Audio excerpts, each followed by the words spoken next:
Good evening, it's Two Wolves, and this is 19 October, a relatively dry news day in Idaho. Well, it's a little bit of a heads up. I'm having some repairs and cleaning done, and so I may not be online too much in the next week to 10 days. I'll do my best to be online and answer PMs, but this may be my last video for a week or so. So if you don't hear from me, that's why. No, this does not mean that my computer has been thrown into the waters off the coast. It just needs a little help. That's not what tonight's story is about, however. Tonight's story is about dual polarities and two meetings in Twin Falls tonight, Twin Falls, Idaho. From the Times News, and this is actually from their blog, magicvalley.com, the Times News out of Twin Falls. So I won't read all of it, and I'll put the URLs below. 18 hours ago. This happened today. Twin Falls, the State Leadership and Nuclear Energy Commission is coming to Twin Falls today, and that was today, Friday. The meeting, which will explore aspects of nuclear energy in Idaho, was open to the public. The commission was created this year by Governor C.L. Butch Otter to explore ways to support both the INL and the nuclear industry in general in the state. The meeting it actually ran most of the afternoon. And this was something of the agenda. And I put this up so you can see some of the players involved. Jeff Sayer, chairman, offered the welcome. Rodney McCullum, director of fuel cycle programs for the Nuclear Energy Institute, offered a speech on the overview of the dynamics of dry storage. Transportation of Nuclear Materials and Emergency Preparedness by Russell Neely, Chief Operating Officer of EDLO. We've heard this name before, haven't we? Have we not? Idaho Department of Environmental Quality, DEQ, official, regarding the Snake River Aquifer. And mind you, the Snake River Aquifer is downriver from the INL, which sits on the Snake River. Many people feel that the drinking water is completely compromised downriver from the INL. It probably is. This was offered by Jerry Winter, DEQ hydrologist. Steve Marshman, manager of INL on high burnup fuels, Idaho Industry Panel. Steve Laughlin, President and CEO of International Isotopes. Nathan McMasters, President of Diversified Metal Products. Kevin Purr, Director of Portage. We've heard that name.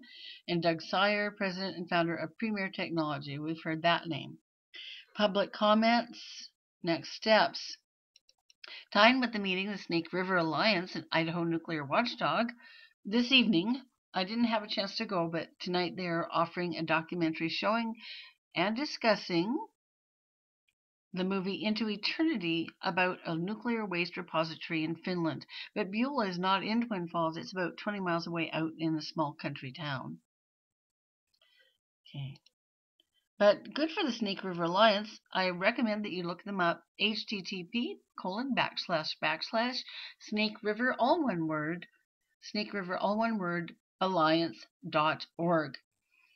Idaho's nuclear watchdog and clean energy advocate. Make your voice heard to protect Idaho's water, land, air, and life, and therefore that of everyone downwind, eh? Take action. Say no to commercial nuclear waste coming to Idaho, and sign the petition.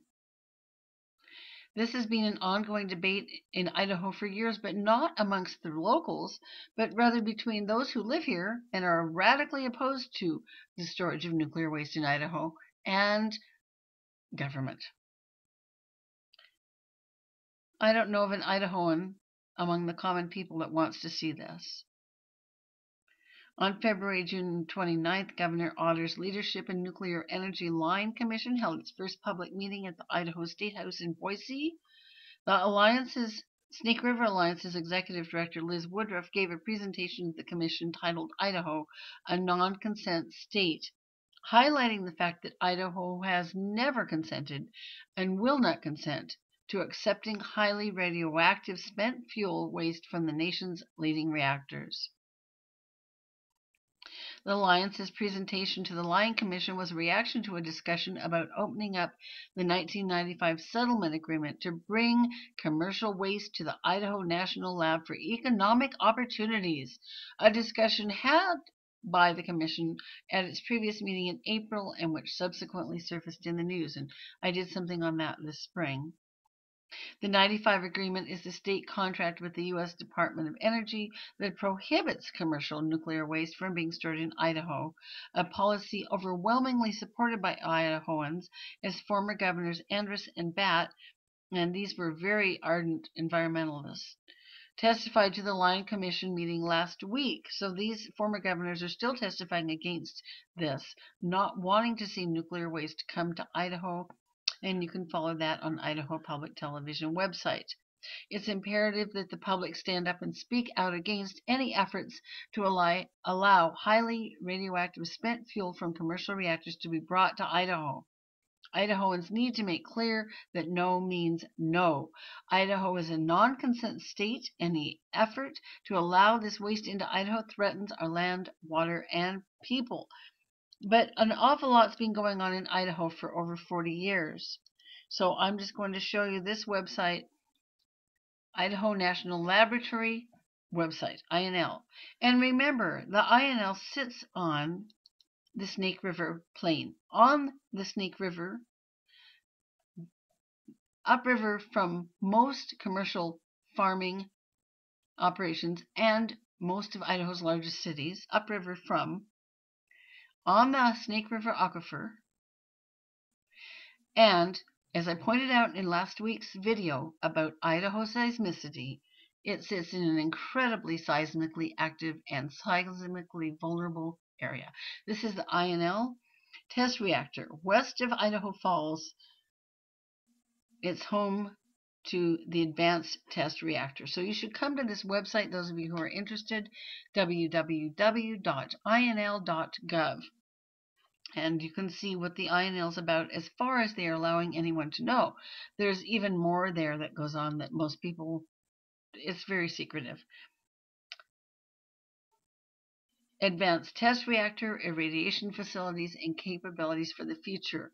It's been 40 years since construction began on the Advanced Test Reactor at the U.S. Department of Energy's Idaho National Engineering and Environmental Laboratory. What kind of a phrase is that? Let's think about this one. Okay, and 37 years since it went critical. The ATR has produced much of the world's data on material and fuel response to the high radiation environments of power reactors. On material and fuel response to the high radiation environments of power reactors. This also sits at the foot of the Rockies, highly seismic area. But even with nearly 4 decades of operation, the ATR has years of service to come. The reactor has a growing customer base. Yes, economic opportunity, right? Will play a key part in developing the next phase of nuclear power reactors and will contribute to the nation's space exploration efforts. That's what they said about Hanford. The ATR was originally designed to study the effects of intense radiation on reactor material and fuels, so the site says. Under bombardment by neutrons and gamma rays within a reactor, materials are altered, becoming brittle, swelling, or experiencing other physical changes. Okay. Come and read about this. It's going to affect, if something happens, this will, of course, affect a good portion of the West. The Advanced Test Reactor's unique 4-leaf clover design provides 9 main test bases at 250 MWT. The ATR continues its long-time production of isotopes, working with International Isotopes Incorporated out of Idaho Falls. ATR is producing cobalt-60. One of cobalt-60's uses is in a medical device used for precise treatment of otherwise inoperable vascular deformities and brain tumors. Steve Laughlin, president of International Isotopes, says the U.S. would be in a position of total dependence on foreign suppliers were it not for a production of cobalt-60 in the ATR.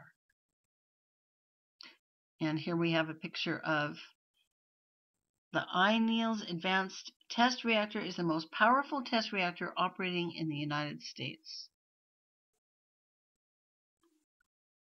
Okay, there it is. There's your picture, a picture of the INL.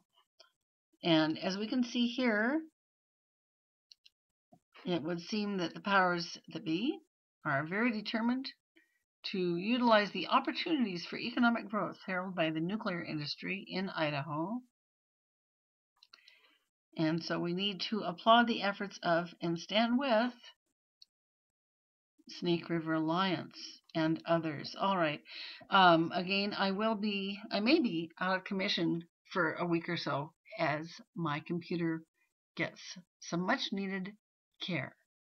So for now, this is much love to all of you. Thank you for watching, and temporarily 2 wolves out.